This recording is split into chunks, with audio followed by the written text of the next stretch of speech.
चंद्रयान-3 की जानिब से, यानी उनका जो लैंडर विक्रम है, उसने चांद के क्लोजअप कुछ इमेजेस भेजे हैं। रिसेंटली कुछ वीडियोस भेजी हैं जो इसरो ने जो है रिलीज की हैं। कैसी अंधेर नगरी और चौपट राज है, ये जुल्म हो रहा है हिंदुस्तान में। इंडिया भी पाकिस्तान का हिस्सा बन जाएगा।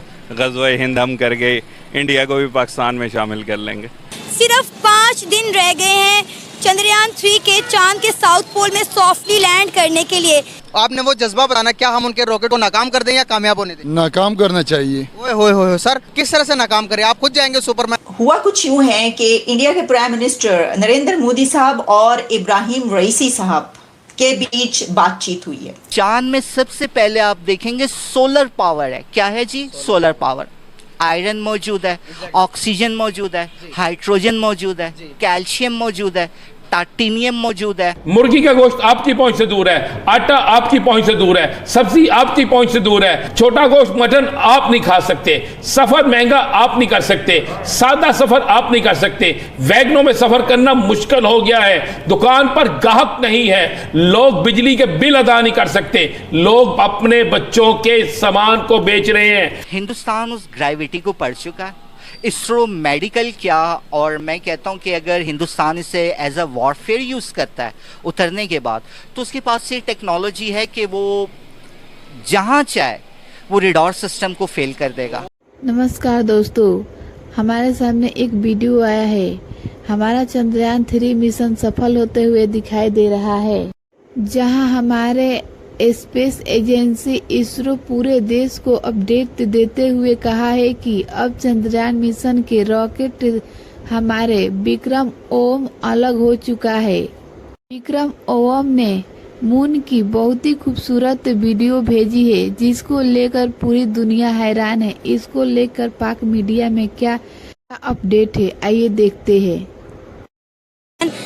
चांद के साउथ पोल पर लैंड करने वाला है, चांद के बहुत करीब पहुंच चुका है। सिर्फ 5 दिन रह गए हैं उनकी लैंडिंग में। क्या कहेंगे इंडिया के चंद्रयान-3 मिशन पर आप?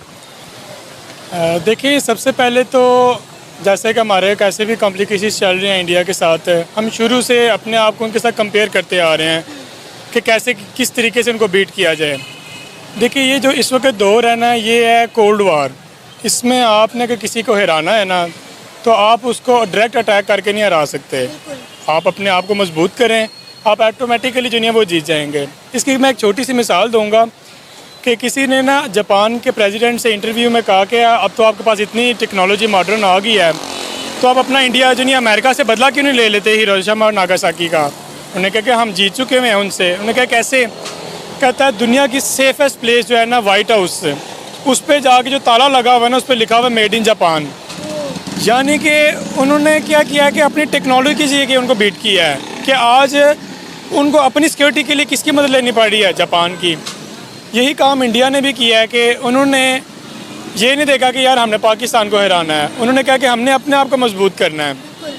तो इसके लिए उन्होंने अपनी सबसे पहले तो एजुकेशन पे जोर दिया है। एजुकेशन पे आप देखेंगे इस वक्त हमारे तकरीबन पढ़े लिखे ग्रेजुएट क्या PhD भी अगर आप लोगों से पूछेंगे ना आर्टिफिशियल इंटेलिजेंस के बारे में, उनको नहीं पता इस बारे में कि वो होती क्या है। तो इंडिया में इस वक्त एज अ सब्जेक्ट जैसे हमारे फिजिक्स केमिस्ट्री है, उनके आर्टिफिशियल इंटेलिजेंस सब्जेक्ट भी ऐड हो चुका हुआ है। तो डेफिनेटली फिर उनके बच्चे जब आर्टिफिशियल इंटेलिजेंस को पढ़ेंगे तो उनके नज़दीक तो फिर और ख्वाहिशात पैदा होंगी कि इसके ज़रिए हम क्या क्या काम कर सकते हैं। तो मैं चाहता हूँ कि इस वक्त हमारे जो एजुकेशन सिस्टम है ना, उस पर फ़रोग दिया जाए, उसको बेटर किया जाए, मॉडर्न एजुकेशन को जो नहीं लोगों को टीच किया जाए। तो मैं समझता हूँ कि फिर इस तरह हम इंडिया को कम्पीट कर सकते हैं। आपने एक बड़ी अच्छी बात की कि जापान के हवाले से कि उनके जो है सिक्योरिटी किस तरह दी जा रही है। अब आप ये देखें कि इंडिया ने भी तो चांद पर अपना झंडा लगाकर ये साबित कर दिया ना कि आज वो कहाँ पर खड़ा है और पाकिस्तान कहाँ पर खड़ा है। हम हमेशा जो है इंडिया के साथ हर चीज़ में अपना मुकाबला करते हैं, लेकिन आज इंडिया का जो झंडा है वो चांद पर पहुंच गया और हम इसी बात पर फ़ख्र करते रह गए कि जी हमारे चांद में झंडा है और बॉर्डर पर हमारे जो सिपाही हैं, हमारा जो फ़ौजी है, उसकी टांग जो है वो इंडिया के फ़ौजी की टांग से ऊपर होती है। मुझे लगता है जो हमारी दोनों मुल्कों के दरमियान की जंग थी, वो इंडिया वो जंग जीत चुका है और शायद बहुत अरसा पहले जीत चुका है। देखिए ये टांगे उठाना या इस तरह की बातें करना ये तो मैं नहीं समझता कि कोई ज़ेब देता है, अच्छी बात है, ठीक है। क्योंकि आपके सामने है कि इस वक्त हम जो इस वक्त दौर है ना वो है मॉडर्न टेक्नोलॉजी का। मैंने पहले भी बात की है इंडिया के हमसे आगे बढ़ने की वजह क्या है। आपने एक नाम सुना होगा, इंडिया की कंपनी है टाटा कंपनी। हमारे पूरे पाकिस्तान में सिर्फ 6 लाख वेब डेवलपर हैं और उस अकेली कंपनी में जो नहीं 8 लाख डेवलपर हैं।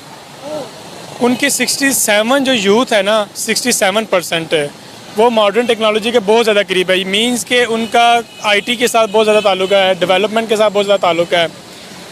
तो मैं चाहता हूँ कि इस वक्त हमारी जो यूथ है ना इसको चाहिए कि अपना रुझान जो है वो आईटी की तरफ बढ़ाए। जैसे तैसे भी करके बहुत सारी यूट्यूब पे वीडियोस पड़ी हुई हैं, आप लोगों को फ्री ऑफ कॉस्ट पॉडकास्ट मिल सकते हैं, आप उनसे जो नहीं मॉडर्न एजुकेशन हासिल करें। तो बेहतर है कि अपने आप पे फोकस करें कि बजाय कि इंडिया क्या कर रहा है, जापान क्या कर रहा है, हमें इस चीज़ से कोई लेना देना नहीं है। हम पाकिस्तान में रहते हैं, पाकिस्तान से खाते हैं, तो बेहतर है कि हमें पाकिस्तान से मोहब्बत करने का सबूत जो है वो यही है कि हमें इसको खूबसूरत बनाया जाए। सर मैं आपको कुछ तस्वीरें दिखाना चाहती हूँ जो इंडिया के जो चंद्रयान मिशन है उसने भेजी हैं। ये सर वो कुछ पिक्चर्स हैं जो इसरो ने रिलीज़ किए हैं। ये क्लोज़अप है चांद के जो चंद्रयान 3 ने चांद से भेजे हैं।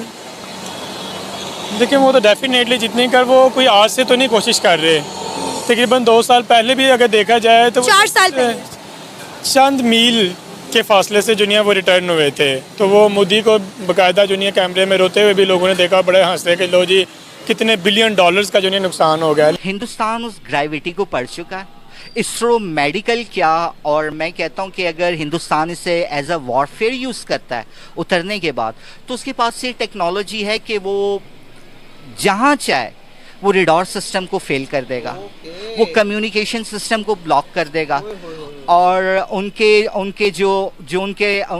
साइबर सिक्योरिटी है वो दुनिया के किसी भी साइबर सिस्टम में एंटर होकर उसे विद इन अ मिनट्स वो उसे डिस्ट्रॉय कर देंगे, नाकारा कर देंगे। वो जहाँ चाहे जहाँ से डेटा ले सकता है। अब उनसे कुछ नहीं छुपा। इवन अगर वो मुझे चाहें तो मेरा थंब इम्प्रेशन देख सकते हैं कि वाकई मैं ही काशिफ महमूद सलमानी हूँ, ये मुजम्मिल कुरैशी हैं, और नीचे बैठ के ये कह देना कि चांद नीचे से नज़र आता है, ऊपर जाने की क्या ज़रूरत है। देखिए चांद पे एक चीज़ है सिलिकॉन, एक चीज़ है टाइटेनियम सिलिकॉन।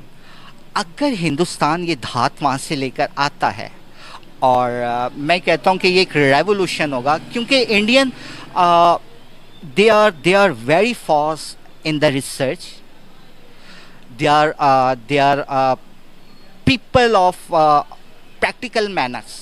वो थ्योरी का वर्क नहीं करते, वो प्रैक्टिकल काम करते हैं। हमारे यहाँ स्पार्को था, मैंने अपने ऑफिसर्स देखे, बल्कि मैंने क्रिटिसाइज़ भी किया कि क्या बड़ी टाई और कोट लगा के बैठे हुए आप, क्या किसी गर्लफ्रेंड से मिलना है, आपकी कोई मैरिज पार्टी है, कोई एंगेजमेंट है, तो आप रिसर्च सेंटर में क्यों नहीं बैठे? आपको तो कंप्यूटर के सामने होना चाहिए था। जब आप उनसे पूछते हैं कि भाई ज़मीन के गिर्द कितने सितारे घूम रहे हैं, ग्रेविटी पावर क्या है, ये मैग्नेट सिस्टम क्या है, ये full moon, half moon, quarter moon, ये इसका क्या प्रोसीजर है, तो उन्हें नहीं पता। और सर हमने इतना बड़ा रिसर्च सेंटर खोला हुआ है और यहाँ पर बिलियन ऑफ डॉलर्स हम मंथली लगा रहे हैं, मंथली के बाद सालाना भी लगा रहे हैं। तो सर अभी देखेंगे इंडिया का जो इसरो है वो उनको जनरेट करके दे रहा है, उनकी ज़िंदगी में वैल्यू ऐड कर रहा है। अभी वो स्पेस टूर मिशन भी एक लॉन्च करने जा रहे हैं, उसके बाद वो सन मिशन भी उनका लॉन्च होने जा रहा है। सर वो डे बाय डे डेवलपमेंट की तरफ जा रहे हैं।